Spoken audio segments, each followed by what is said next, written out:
Hi, greetings. Lester Gale here, blogging God.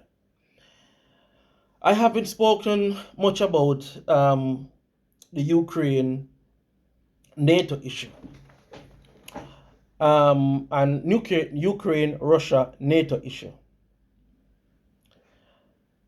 Now, a lot of people are saying Putin is bad, Putin is bad, Putin is bad, Putin is a devil, Putin this, Putin that. What we need to understand is that Vladimir Putin has to defend his country, has to defend his territory. There was an agreement after World War II between NATO countries and the Russian Federation or the USSR, the Soviet Union, that NATO will not try to inveigle or sway former uh, Russian countries into join NATO. And so far, I think maybe 8 former Russian or Soviet states have joined have joined NATO.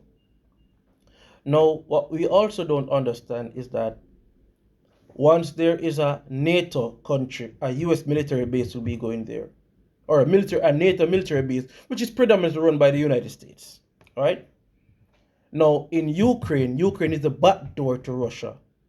Why would Vladimir Putin agree to have a NATO slash US army base in their backyard? Logics. There's no way Vladimir Putin and Russia could set up a naval base or, a military base in Mexico. Not happening. Russia cannot set up a military base in the Caribbean. Not happening. We all see what happened in the 60s when they wanted to set up a base in Cuba, right?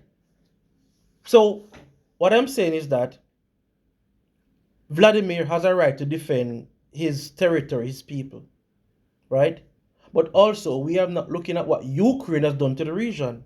Ukraine has been killing Russian, Belarus, Polish. They've been killing a lot of people over the years. They have been bombing Crimea also, right? So we need to understand the context of what's happening. I hear some of my good friends, Coleman, and other people saying that why the Russian army haven't taken over Ukraine as yet. If Russia wanted to crush Ukraine, they could have easily taken over all of Ukraine already. But Putin is playing the long game. Putin knows that Europe don't have the money to fight war right now. Based on this COVID thing, you realize that we're coming out of COVID now. So Europe is trying to regroup and to re-emerge in terms of economy. The economies in Europe are doing very badly. Putin knows that they don't have the money to spend on a military action. Right? Plus, Michael Coleman and other presidents, it's 29 NATO countries, and that don't mean crap. That don't mean anything. Because there's a reaction to that action. If NATO is going to attack Russia, then China and India is going to step in and defend Russia. Do we want two of the largest countries to be defending another large country? So we have Russia, which is the largest country in the world, right? And then we have China, who have the largest population in the world. And then we have India. Do we really want these three armies merging? No, we don't. We really don't. What I would like to see, right, is the leaders of this country come together and speak. But what I don't hear people talking about is that where is the support for the Afghanistan people? Where's the support for the Syrian people?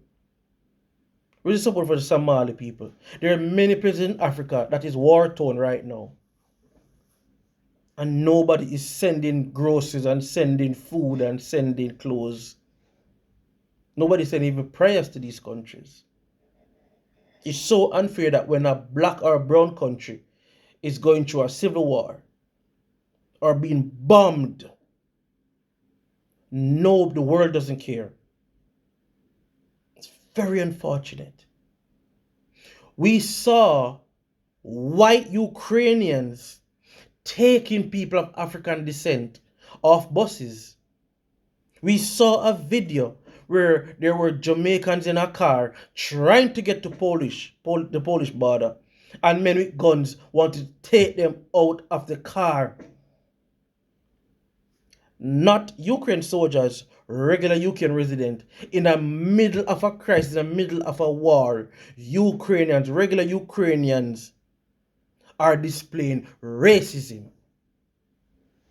Now, what we ought to understand is that some people are saying US must bomb Russia, NATO must go in. Are you mad? If you attack Russia, if you destabilize Russia, you're destabilizing hundreds of millions of people. Russia provide a lot of wheat, a lot of natural gas, a lot of oil. There's a lot of things that Russia supply to at least 70% of the world. To destabilize Russia, you're destabilizing many countries from eating, from having energy. Russia supplies a lot of country with a lot of products, and Russia is the only country that have the supply to supply these countries. We need to be careful what we ask for. I ask for peace.